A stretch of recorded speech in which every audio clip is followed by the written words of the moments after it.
오늘 우리에게 주시는 하나님 말씀은 고린도후서 5장 14절에서 17절까지입니다. 고린도후서 5장 14절에서 17절까지.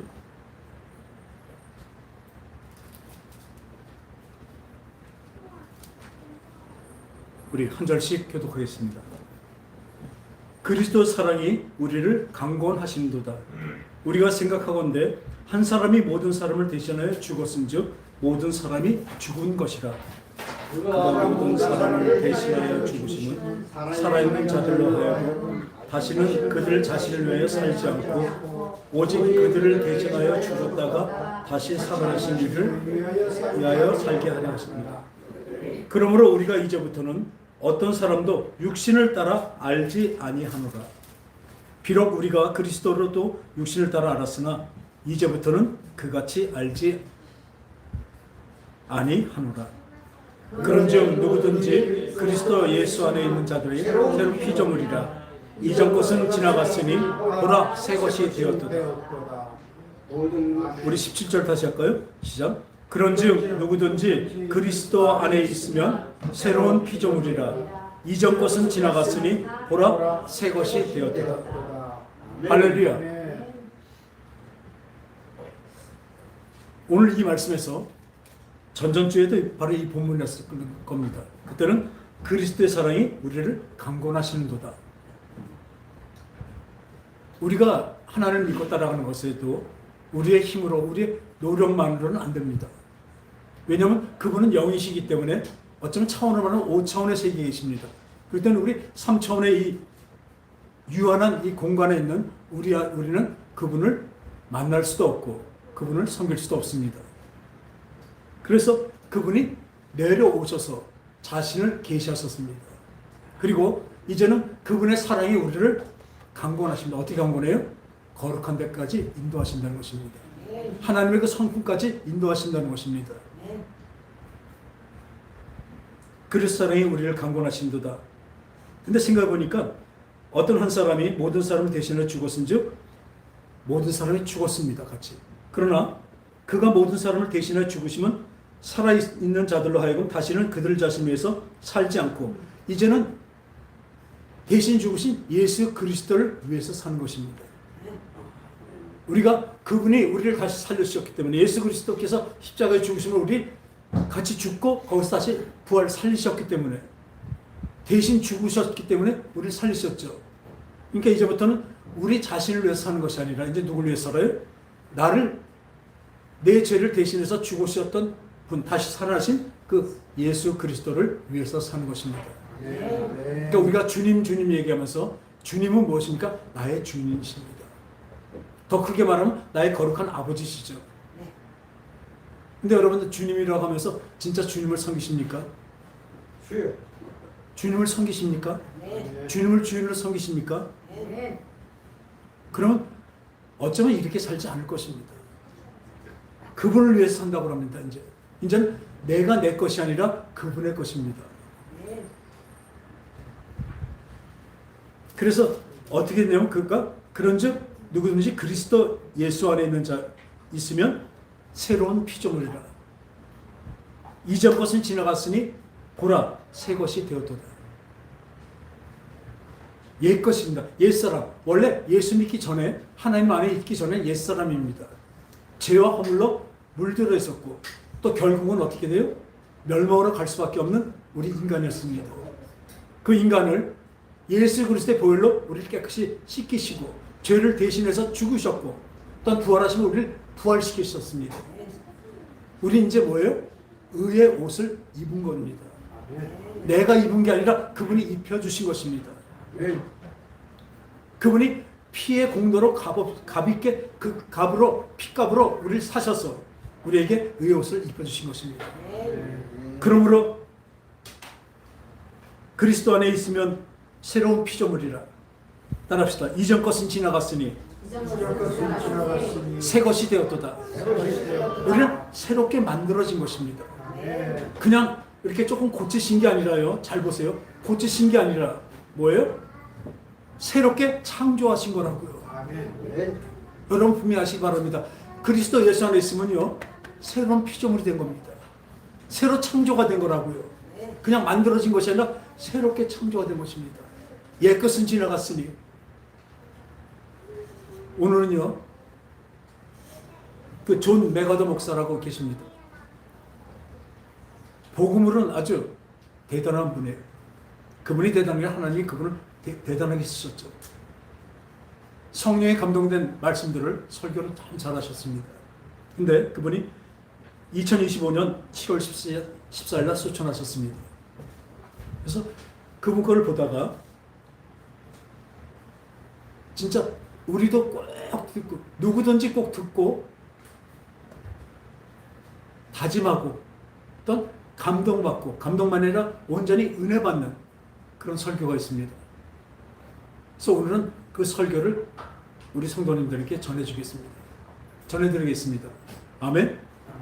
저도 성령으로 감동받았고 이 이상 어떻게 표현할 수 없기 때문에 그대로 옮겨온 거예요. 저의 그 지식과 저의 언변으로는 이렇게 할 수 없기 때문에 너무나 진짜 성령으로 하나님께 잘 받은 설교이기 때문에 오늘 이 설교를 전하겠습니다. 제목이 예수님을 인격적으로 만나셨습니까? 예수님을 만난 사람은 이렇게 나타납니다. 이게 제목입니다. 우리는 여러분 예수님을 만나셨습니까? 네. 예수님을 인격적으로 만나셨습니까? 네. 만나셨다면 그 만남이 실제적으로 여러분들의 삶이 변화시키셨습니까? 네. 변화됐습니까? 네. 많은 사람들이 예수를 믿는다고 합니다. 그러나 그 삶은 믿는다고 하면서 예전의 삶과 예전의 세상과 조금도 다르지 않고 죄를 그냥 여전히 지으며 복음은 그저 도덕적인 위로 정도로만 생각하고 있습니다. 나는 예수님을 정말 만났는가? 만났다면 그 만남은 나의 삶을 어떻게 송두리째 바꿔놓았는가? 우리 노사연의 만남이라는 노래 있죠. 그 맨 처음에 어떻게 하죠? 우리 만남. 우리 만남은 그 다음에 뭐예요? 우연이 아니야. 그죠? 맞죠? 우리 만남은 우연이 아니야. 그 다음에 뭐죠? 그것은 우리의 어째 자막이 떠오르는 것 같은데 바람이라. 그렇습니다. 우리와 저 참 이 노래 좋아해요. 잘 못하지만 근데 우리와 하나님의 만남은 우연이 아닙니다. 사람과 사람의 사이에도 만남도 그 인연도 그 만남도 우연이 하나도 없습니다. 그러나 우리와 하나님의 만남은 필연입니다. 운명적으로 만나야 되는 것입니다. 운명적으로 못 만난다면 그 사람 어떻게 돼요? 운명적으로 멸망하는 것입니다. 여러분들 예수님을 만난 거안 만난 거의 차이는 그저 예수님을 좀 안다. 나는 저 교회를 다닌다. 이 정도가 아니라요. 천국과 지옥의 차이인 것을 분명하시기 바랍니다. 근데 자꾸 세상에서 마귀는 어떤 것을 말하는지 아세요? 천국과 지옥 중간을 얘기합니다. 너 그렇게까지 안 믿어도 돼. 지금 그 정도면 돼. 어떻게 죄를 사람이 안 질 수가 있냐? 사람이 올바르게 언제나 살 수가 있느냐? 그렇게 세상은 말합니다. 그러니까 어느 정도 그래 내가 그래도 어느 정도 하나님 믿으니까 이 정도 하고 그거는 믿음이 아니라 자기 믿음입니다. 하나님은 언제나 뭘 말씀하시는지 아세요? 완전한 걸 얘기하십니다. 그 완전함에 우리가 어떻게 갑니까? 그러니까 그분이 오셔서 나를 끌어가시는 것입니다. 그분이 나를 끌어가신다고요. 끌어가시는데 우리는 어떻게 해요? 그분을 쫓아만 가면 되는 것이에요. 쫓아간다는 건 무엇입니까? 그 말씀에 순종하고 그 말씀을 듣는 거예요. 귀로 듣고 몸으로 순종하는 것을 말을 잘 듣는다고 합니다. 우리는 그분이 열어놓은 그 길, 그것을 따라가면 되는 것이죠. 그래서 오늘 보면 예수님을 만난 자는 결코 먼저와 같을 수가 없습니다. 주님은 우리를 좀 감동 주시고 위로해 주시는 그런 정도가 아니라 우리를 새롭게 창조하신 분입니다. 우리가 지금 예수를 믿으면요, 새로운 피조물이 된 거라고요. 그분이 의의 옷으로 우리 옷을 갈아입혀 주셨어요. 나 온 전체를 나를 바꿔주셨다고요. 겉엔 그대로일지 몰라요. 그러니까 니고데모에게 말씀하실 때 성령이 오신 것을 어떻게 하느냐? 바람이 임의로 불대. 바람이 자기 마음대로 불대. 우리는 바람을 보여요, 안 보여요? 못 봅니다. 그러나 바람 부는 거 느끼니까 알죠. 있는 건 알지만 보지 못하지만 꼭 성령으로 임한 사람은 꼭 이와 같으니라. 뭐예요? 성령이 이끄는 대로 가는 것입니다. 그래서 주님은 우리를 감동시킨 그 정도가 아니라 우리를 새롭게 창조하신 분이라고. 나는 새롭게 창조된 것입니다. 내가 그리스도 안에 있는 자인지 아니면 종교적으로 껍데기만 신앙인인지 확인해야 됩니다. 우리가 교회 다니고 교회 열심히 다니고 아까도 잠깐 말씀드렸지만 제가 맨 처음에 간 교회는요, 지금도 보면 복음이 없습니다. 다만 뭐만 있었냐면 열심만 있었습니다. 가르치는 분이나 배우는 분들이나 우리 모든 사람들이 복음에 대해서 하나도 몰랐었어요. 그저 이 사람의 눈과 사람의 생각으로 받은 것들, 그것을로 가지고 우리의 열심으로 그것을 신앙이라고 생각하고 살게 만들었고 그렇게 살았습니다. 그 결과 어떻게 됐습니까? 성령의 인도함을 받지 않는 사람들은 다 보면 아직도 그대로예요. 다 추락하고 빠져나가고 떨어지고, 그나마 교회에 남아있던 사람들도 어쩌면 껍데기만 있는 그런 신앙인들밖에 안 됩니다. 그렇게 배웠어요. 그렇게 가르쳤어요. 성령이 인도한 것이 아니라 그렇게 지식도 많지 않은 사람의 그 지식으로, 그 성경 지식 그거 가지고 겨우겨우 끌고 왔었어요. 그 결과는 참혹합니다. 지금 많은 사람들이 거기 아래서 목사가 됐고 장로가 되고 뭐 권사가 되고 많이 됐어요. 근데 그것뿐만 아니라 지금 현 교회가 어떤지 한번 보자고요. 우리 자신 한번 보자고요. 예수님을 인격적으로 만난 사람은 반드시 변화합니다.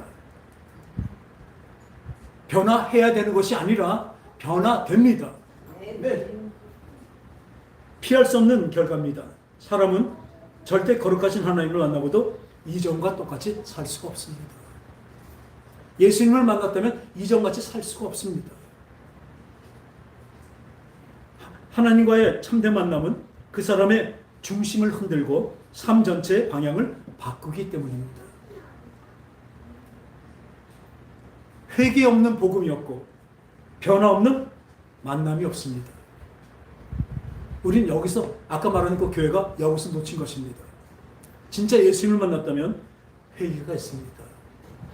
제일 먼저 우리 죄 먼저 깨닫게 됩니다. 그러니까 성령이 오시면 뭐예요?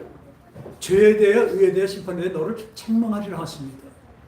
성령이 오시면 나한테 권능이 나타나는 것보다도 먼저 그 권능이 뭘로 나타나요? 내 속부터, 내 죄부터, 나의 허물을 끄집어내게 되는 것입니다. 변화없는 만남이 없습니다. 교회를 다니는 사람들은 참 많지만 믿고 난 후 삶의 실제에서 그냥 아무런 변화 없이 살고 있는 이들이 얼마나 많은지 모릅니다. 예수님을 인격적으로 만난 자는 옛사람을 죽인 새사람이 된다고 말했습니다. 아까 말씀대로 보라 새 것이 되었도다. 그리스도 안에 있는 자에게는 그리스도 안에 있으면 새로운 피조물이라 이전 것은 지나갔으니 보라 새 것이 되었도다. 여러분들 주님을 만나고 예수님을 만나고 새 것이 된 것을 믿으시기 바랍니다. 새 것이 됐으면 새롭게 하죠. 말과 행동이 새롭게 나타나죠. 어떤 특정한 성향이나 특별한 경험을 한 사람에게만 이런 것이 나타나는 국한된 것이 아닙니다. 누구든지입니다. 누구든지. 그런즉 누구든지 그리스도 안에 있으면, 그러니까 그리스도 안에는 누구든지 그리스도 안에 있으면 그는 새로운 사람이 되는 것입니다. 성령으로 다시 태어난 사람이 되는 것입니다. 요한복음 3장 16절에 우리가 참 하죠. 하나님 세상을 이처럼 사랑하사 독생자를 주셨으니 그를 믿는 자마다 멸망치 않고 영생을 받으리로다. 근데 그것을 잘 보면요, 그게 참 키워드지만 그 앞에부터 연결이 된 것입니다. 니고데모에게 얘기하죠. 뭐라 그랬어요? 니고데모는 유대인의 관원입니다. 율법사예요. 바리새인입니다. 그러니까 율법에 대해서 많이 하는 거예요. 근데 율법을 많이 보다 보면 전에도 말씀드렸지만 세상에 어떤 학문과 의술과 뭐든지요, 정점에 올라가면 거기서 하나님을 만나게 됩니다. 자기 문학도 그렇고 뭐든지 그렇습니다. 그 자체에서 자기 최고의 정점에 올라가다 보면 하나님을 만날 수밖에 없어요. 왜요? 정점이 끝인 것은 아니까. 사람의 것은 여기서 한계가 있으니까 영원한 하나님을 바라보게 되는 것입니다. 어설픈 사람들이 하나님이 없다고 그러죠. 미국의 그 아폴로 11호가 달에 갔을 때 그 전부터 제일 먼저 우주선을 뛰어오른 게 누구냐면 소련이었습니다. 구소련이죠. 러시아. 소련이 올라왔는데 그 올라갔던 그 우주인이 뭐라는 줄 아세요? 첫 번째 말이 있습니다. 야, 우주 올라보니까 하나님만 계시다. 없다. 신이 없다. 바보 같은 소리죠. 그러니까 사람으로서 정점 가서 그 우주까지 올라가 보니까 거기 아무도 없는 거예요. 그러니까 신이 없대요. 신을 알 수 있는 지식과 생각이 있었어야죠. 그 안에 들어가야 하는 것이죠. 같이 그 니고데모에게 뭐라 말씀하세요? 어떻게 하면 구원을 얻겠습니까? 온 겁니다. 저는 율법을 배우고 율법을 가르치면서 이 율법을 다 지키면 구원을 얻는다고 하지만 자기가 아무리 생각해도 다 지킬 수는 없어요, 사람이. 그죠? 그러니까 늘 그 속에 마음속에 갈망과 그 의심이 있었습니다. 예수님께 와서 예수님, 이런 표적들을 보니까 죽은 자도 살리고 눈먼 자를 살리는 것을 보니까 예수님은 보통 분이 아니에요. 하나님으로서 오신 분 같아요. 전 그렇게 믿습니다. 그러니까 좀 가르쳐 주세요. 어떻게 하면 구원을 받겠습니까? 예수님 뭐라고 말씀하세요? 거듭나지 않으면 하나님 나라를 볼 수도 없고 또 거듭나지 않으면 하나님 나라를 볼 수도 없고 갈 수도 없다고 분명히 말씀하십니다. 그러니까 깜짝 놀란 거예요.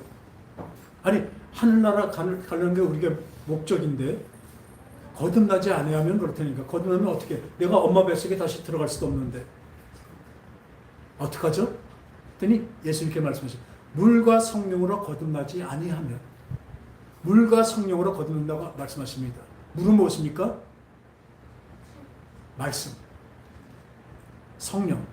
또 세례로 보면요, 물세례입니다. 사도 요한은, 세례 요한은 와서 뭘래요? 물세례를 줬습니다. 그 뭐예요? 너희들은 죄인이라는 것입니다. 그리고 물속에 들어가는 게 뭐예요? 죽는 것입니다. 너희 죄가 죽어야 된다. 근데 내 뒤에 오시는 예수님은 내가 발꿈치도 못 가는데 그분은 뭘로 해요? 물로 세례를 주신 게 아니라 성령으로 세례를 주실 것이다. 여러분들 물세례 받았죠? 침례 받았죠? 그것은 내 죄의 고백입니다. 근데 그 들어갔다 나올 때 바로 예수님과 함께 부활하는 것입니다. 죄에 대해서 죽고 부활하는 것이죠. 예수님의 세례는 뭐예요? 성령 세례입니다. 그러니까 물세례와 물과 물세례와 이 성령의 세례가 먼저 물세례가 있어야 돼요. 왜요? 죄가 없어져야 성령이 임하시니까. 물과 성령으로 거듭나지 않으면, 다시 태어나지 않으면 하나님의 나라를 갈 수도 없다고 말씀하시죠. 우리 명확합니다. 우리 믿음이 뭐예요? 물과 성령으로 거듭나야 되는 것입니다. 내가 변화하는 것이 아니라 그분이 변화시켜 주신 거예요. 어디 언제? 그분을 믿고 그분 안에 들어갈 때. 그래서 우리가 예수 안에서 새 사람이 되면 말이, 행동이, 욕망이, 방향이 새롭게 되는 것입니다. 과거의 그 정욕과 과거의 교만과 이기심을, 또한 세상을 기뻐하던 삶에서 하나님을 향하고 이웃을 향하고 거룩을 섬하는 삶으로 옮겨지게 됩니다. 이것이 바로 복음의 능력입니다. 우리 전에 이런 것을 받지 못하고 살았었어요. 진짜 복음을 듣지 못했습니다. 그저 예수 믿으면 구원받는데 그 믿음이 무엇인지도 제대로 가르쳐주지 못했어요. 예수를 어떻게 믿어야 되고 어떻게 따르고 어떻게 해야 되는 것을 배우지 못하고 무조건 내 마음속으로 그냥 믿고 그래 내 생각대로 믿으면 되지. 거긴 늘 한계가 있다고 얘기하는데 믿음의 순서부터 믿음의 방향부터 제대로 안 가르쳐줬기 때문에 우리가 이렇게 살면서도 변화없는 삶으로 살면서도 나는 예수 믿는다는 그런 착각에 빠져서 그래도 다들 그게 있어요. 그래도 나는 구원받겠지. 그래도 설마 하나님 나 지옥 보낼까? 하나님은 지옥 보내신 분이 아니에요.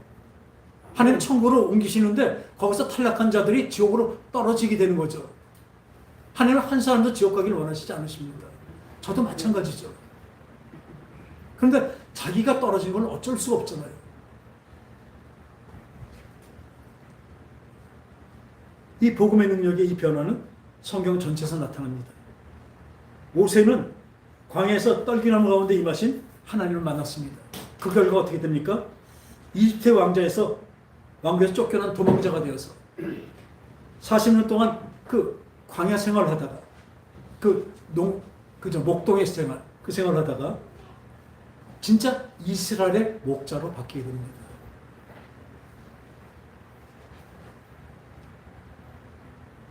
그의 인생은 여전히 그의 언변은 말이 느리고 말을 잘 못한다고 그랬잖아요. 그랬더니 하나님이 뭐라 했어요? 걱정하지 마라. 네 형? 누구죠? 그렇죠. 아론이 있잖아. 걔가 네 대변인을 할 것이다. 하나님은 우리에게 다 능력 주십니다. 그래서 여전히 말은 어눌하고 느리고 두려움도 있었지만 그 중심에는 하나님이 계시고 하나님에게 붙잡힌 사람이 된 것입니다. 엘리 제사장도 하나님의 음성을 들을 수 없었습니다. 그러나 어린 사무엘에게 하나님께서 부르시는 음성에 이 사무엘은 듣게 됩니다. 두 번이나 사무엘아 사무엘아 소리 들으니까 이 어린 사무엘이 그 성전에 있다가 엘리 제사장이 부르는 자고 쫓아가서 제사장님 저 부르셨어요? 아닌데 너 안 불렀는데. 또 와서 기도하고 있는데 갑자기 사무엘아 제사장님 저 안 부르셨어요? 안 불렀는데. 이 제사장님 아마 이거는 하나님이 너를 부르신 것이다. 가서 다시 들어라. 같이 가서 다시 가서 그 하나님의 음성을 들은 어린 사무엘은 변화됩니다. 하나님의 부르신 음성에 응답하며 삶 전체가 하나님 말씀에 붙잡힌 선지자가 되어버리는 것입니다. 되는 것이나 되어버리는 것입니다. 아시겠습니까? 하나님을 인격적으로 만난 사람은 하나님을 향해 귀가 열리고 마음이 열리고 삶이 드려지게 되는 것입니다. 누가복음 5장에 베드로도 예수님께서 만나니까 예수님께서 깊은 데로 가서 그물을 던지러 가십니다. 이미 그날 밤에 아무것도 잡지 못한 채 낙심하고 있었던 어부였습니다. 그러나 순종하여 그물을 던졌더니 잡힌 물고기가 가득했습니다. 그 순간 베드로는 뭐라 했습니까? 베드로의 고백이 있습니다. 주여 나를 떠나소서 나는 죄인으로서이다. 이것이 바로 인격적인 하나님과의 만남입니다. 인격적인 예수님과의 만남입니다. 예수님을 만나고 나니까 바로 자신이 죄인인 것을 자각하는 것입니다. 깊은데 그물을 던지라 해서 밤새도록 잡지 못했는데 그걸 어떻게 던집니까? 그리고 솔직히 얘기하면 예수님은 무슨 출신이에요? 카펜터, 목수 출신이에요. 그 베드로는 뭐예요? 일평생 어부입니다. 베테랑입니다. 근데 이분한테 목수 출신이 오셔갖고 깊은 데 그물을 던져라. 아니 밤새도록 던져봤는데 안 돼요. 그리고 그 밤에 지나서 아침에는 가로 나온다고요. 고기들이. 왜 깊은 데를 던져요? 우리 사람 생각으로는 할 말이 많습니다. 안 돼요. 그런 마음을 갖고 던졌어요. 사람 생각으로 던졌어요. 그러나 아이 순종해 봅시다 하고 던졌어요. 에라 모르겠다는 심정으로 한 겁니다.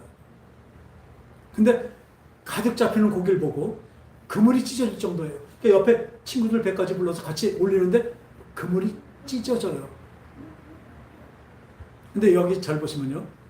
마지막에 또 예수님이 부활하신 예수님이 오셔서 뭐라 그래요? 깊은 데로 그물을 던지라 또 하시죠. 그때도 밤새 못 잡았습니다. 허탄한 심정이었는데 그러나 말씀을 던졌더니요.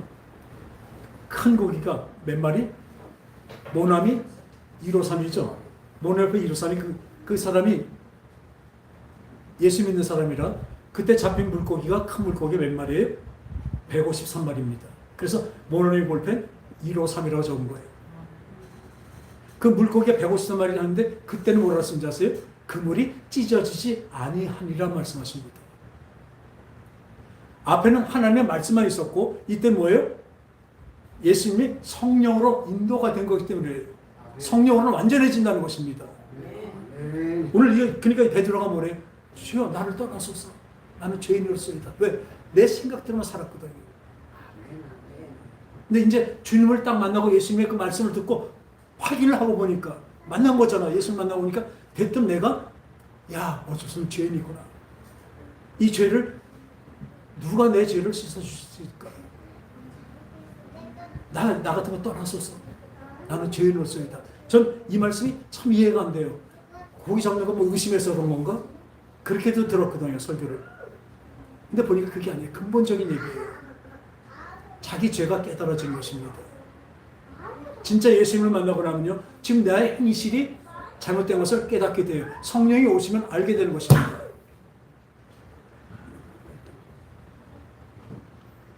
이것이 바로 인격적인 예수와의 만남의 특징입니다. 죄인은 자신을 자각하게 되는 것이고 예수님의 거룩 앞에선 자신의 죄와 자신의 무가치함을 깨닫게 되는 것입니다. 그리고 그 후에 베드로는 배와 그물을 버려두고 예수를 따르게 되는 것입니다. 우리의 삶도 그렇게 되는 것입니다. 진정으로 예수를 만나게 되면 나의 어떤 가치, 내가 여태까지 세상에 가치 있다는 것들, 세상을 버린다는 것이 지금 사는 것을 다 버린다는 것이 아닙니다. 어떤 가치로 그 삶을 살아가고 있느냐 것입니다. 목표가 바뀌는 것입니다. 아시겠습니까? 지금 사는 삶도 바뀌어요. 그 목표가 있기 때문에, 목표가 바뀌었기 때문에, 목적이 바뀌었기 때문에 그 삶이 바뀔 수밖에 없죠. 세상을 버린다니까 완전히 그냥 포기해버리는 것이 아니라 더 나은 방향으로 바뀌는 것입니다.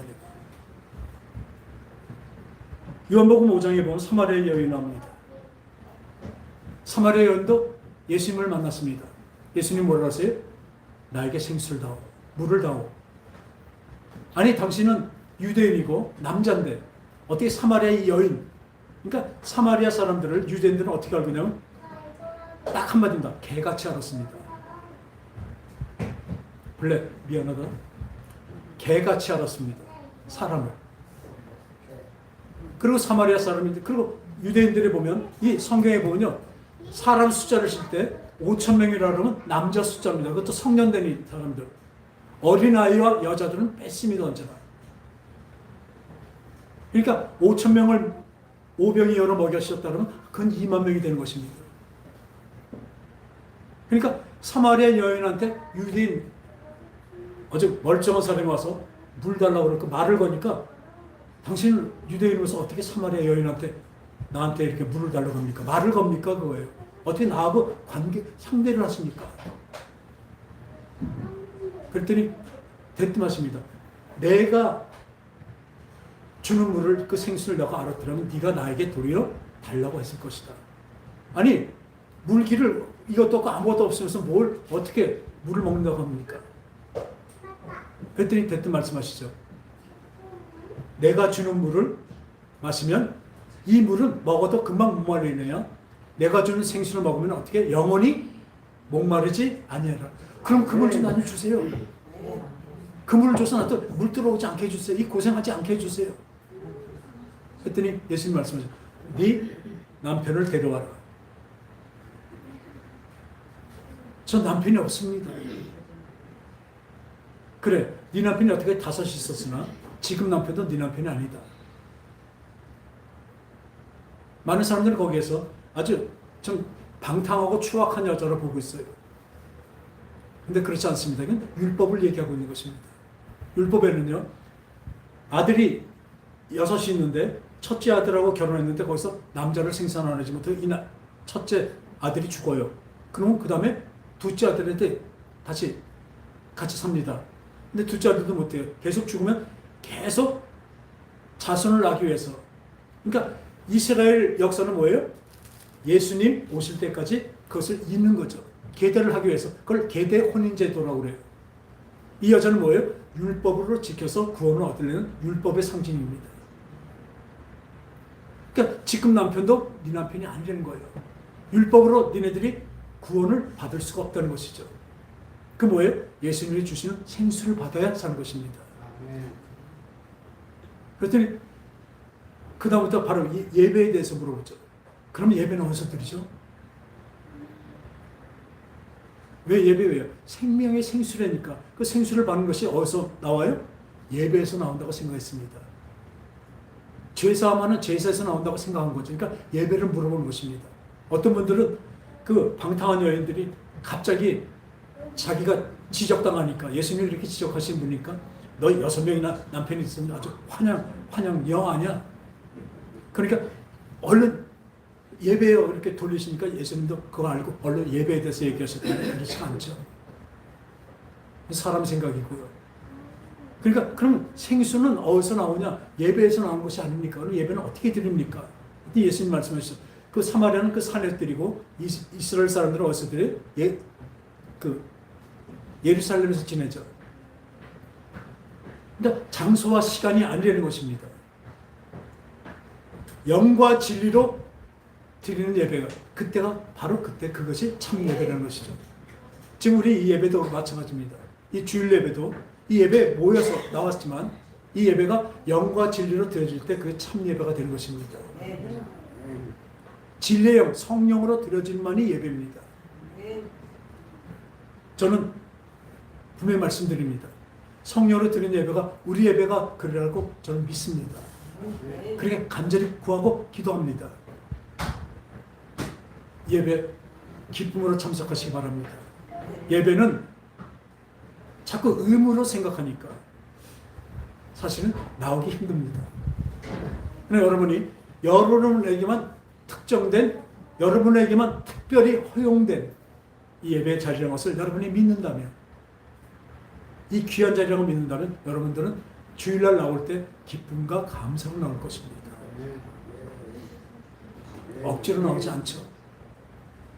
그리고 예배가 기다려져요. 저는 목사라서 그런 것이 아니라 저는 일평생 있으면서 예배가 늘 기다려졌습니다. 그러니까 주일을 한 번도 빠진 적이 없죠.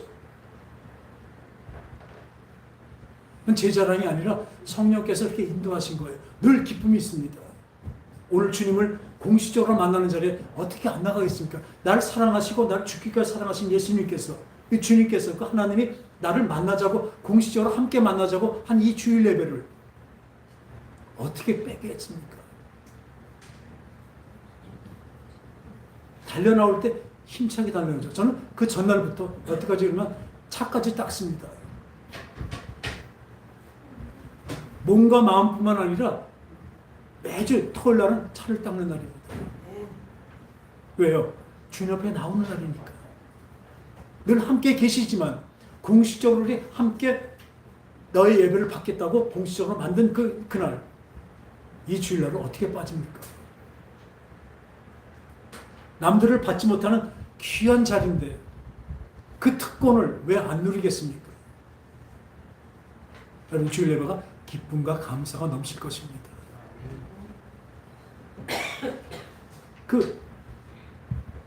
예수님을 만나니까 그때 어떻게 해요? 예배에 대해서 얘기하니까 이 사마리아 여인이 물동이를 던져놓고 버려두고 마을로 뛰어들어갑니다. 여러분들, 예수님을 만나서 그 기쁨 있는 사람은 어떤지 아세요? 옆에 내 주위에 있는 사람에게 전하지 못해서 안다는 겁니다. 왜요? 그 좋은 것을 꼭 전해야 되니까. 여러분들 음식만 하더라도 좋은 음식을 맛보면 그 다음부터 누가 생각나요? 내 사랑하는 사람을 에게 그것을 전하고 싶습니다. 야, 그 맛집 나랑 같이 가봐. 내가 못 가면 야, 약도 그려주고 어떨 테니까 한번 거기 찾아가봐. 여러분들이 예수를 만난 사람은 이것이 넘치게 되는 것입니다. 이 기쁨 좀 맛보아 같이. 이 하늘의 평강을 같이 맛보자고. 세상이 줄 수 없는 이 기쁨과 평강을 맛보자고. 그래서 외치는 겁니다. 듣기 싫어도 외칩니다. 저는. 왜 듣기 싫어 들으세요.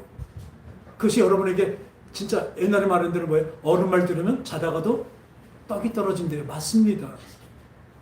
이 하나님의 말씀은 들어놓으면요. 그걸 순종하면 그 복은 이 세상의 복과 상대없는 복이 우리에게 넘치게 될 것입니다. 그랬더니 바로 이 삶이 변합니다.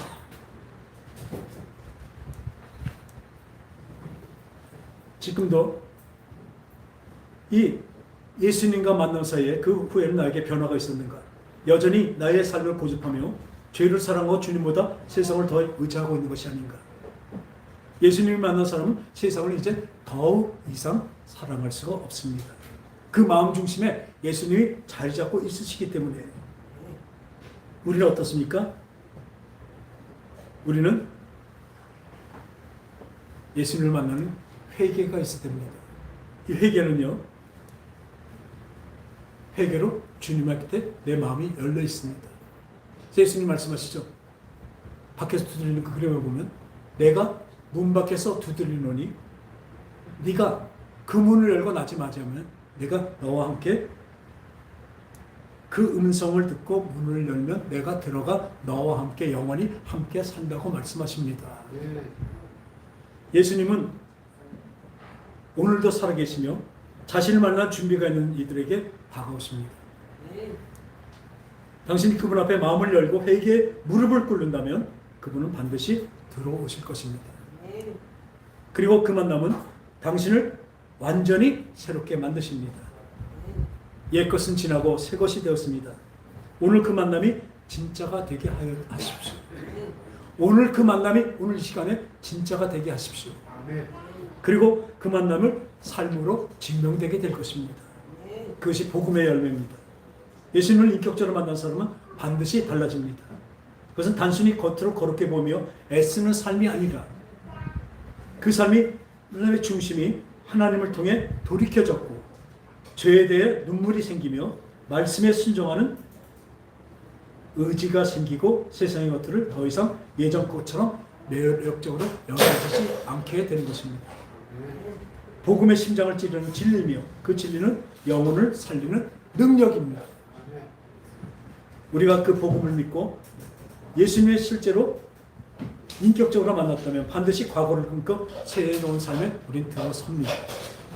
우리는 과거에 사람의 열심이나 정서적 경험에 의해서 구원을 확인하는 것이 아니라 우리의 구원의 확신은 우리가 예수님과 인격적 만남이 실제적으로 내 안에서 회개와 변화와 순종으로 열매 맺고 있는지를 통해 구원의 확신을 점검해야 되는 것입니다. 오늘도 만일 예수님을 지금도 다시 말씀은 만나지 못하셨다면 이런 변화가 없는 삶이었었다면 오늘 이 순간에 무릎을 꿇고 주님 앞에 내 마음을 여시기 바랍니다. 주님, 나는 죄인입니다. 내게서 떠나소서. 이 베드로의 죄에 대한 자각이 우리 속에 임할 때 주님은 나의 속에 들어와서 내 죄를 맑게 씻기시고 의로운 삶으로 나를 이끌어 가실 것입니다. 새 옷을 입혀주신다고요. 더러웠던 이 옷을 아주 물들었던 더러운 옷을 벗기시고 새 옷을 우리에게 입혀주십니다. 언제나 성경에서 보면 하나님은 우리를 거룩하게 하게 하려 하심이라고 되어 있어요. 잘 보세요. 성경 에베소서는 다 그렇게 되어 있어요. 구원은 하나님의 선물이라고 말씀하셨지만 믿음이 선물이라고 말씀하셨지만 그 믿음 뭐예요? 그 믿음으로 우리를 그 거룩하게 그 길을 가게 하게 하려 하심이라. 따라서 하게 하려 하심이라. 하게 하려 하십니다. 그러니까 우리 보라 하라가 아니라니까요. 하게 하셔요. 능력 주신다니까요. 왜 그러고도 못할까요, 우리? 왜? 옛적 것을 생각하는 옛적 옷을 아직도 입고 있기 때문에 그래요. 전에도 잠깐 말씀드렸지만 그 LA 아가페 세계선교회 그 김영 목사님은 전 세계에서 특히 고아들을 많이 미국에 입양했어요. 6.25 때 고아들을 많이 했어요. 근데 그 하나가 용산에 가서 맨날 용산무대 앞에서 미국 간다 그러면서 거지 같은 애가 애가 있었는데 12살인가 13살. 걔를 미국 대령쯤 되는 사람이 맨날 앞에 있다 그러니까 너 어디 갈래? 하우스보이 시켜줄까? 싫어요. 뭐 할래? 미국 가고 싶다는 거예요. 그래서 데려갔어요. 근데 이 목사님한테 전화가 왔더래요.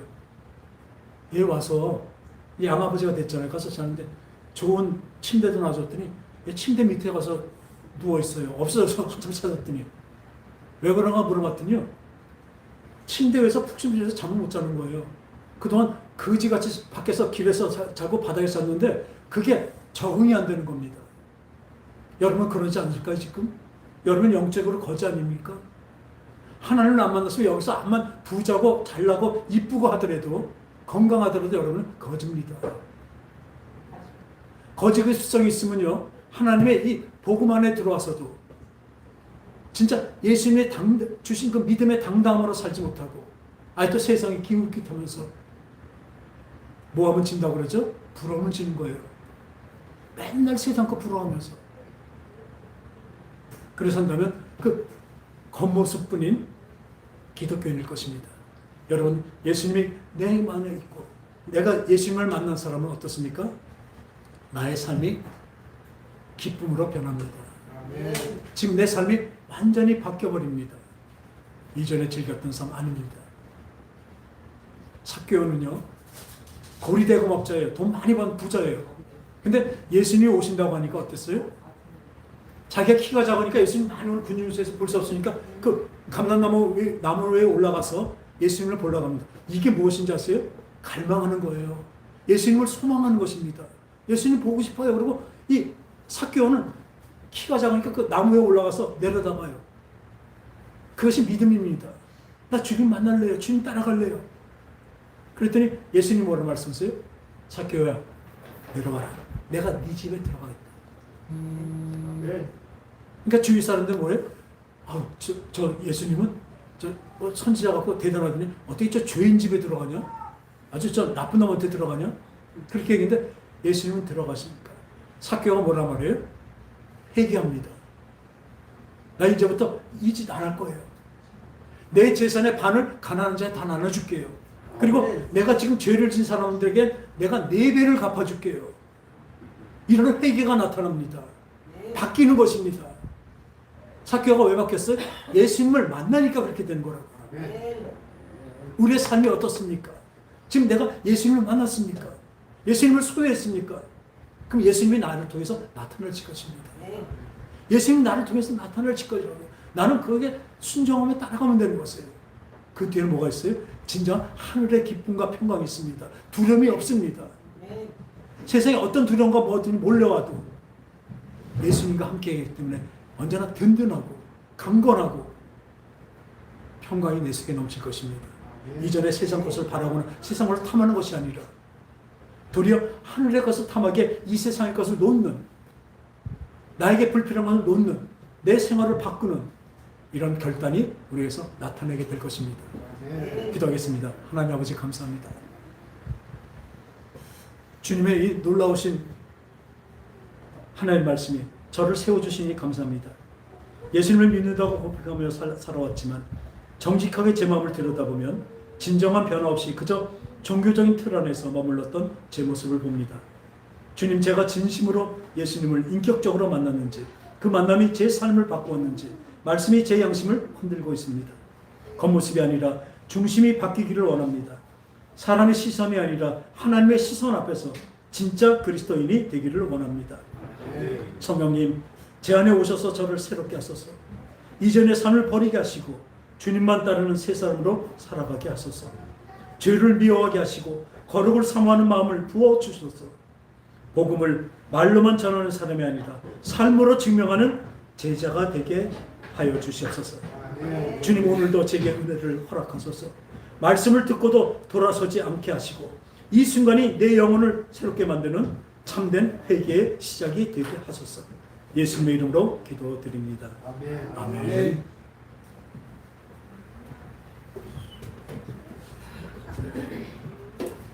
저거 좀 틀어주세요.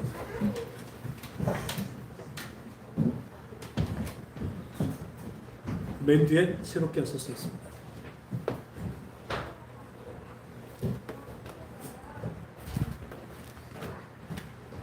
오늘도 우리 말씀에 이 찬양이 좀 잘 맞습니다.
다시 한번 찬양합니다.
할렐루야, 거룩하신 아버지.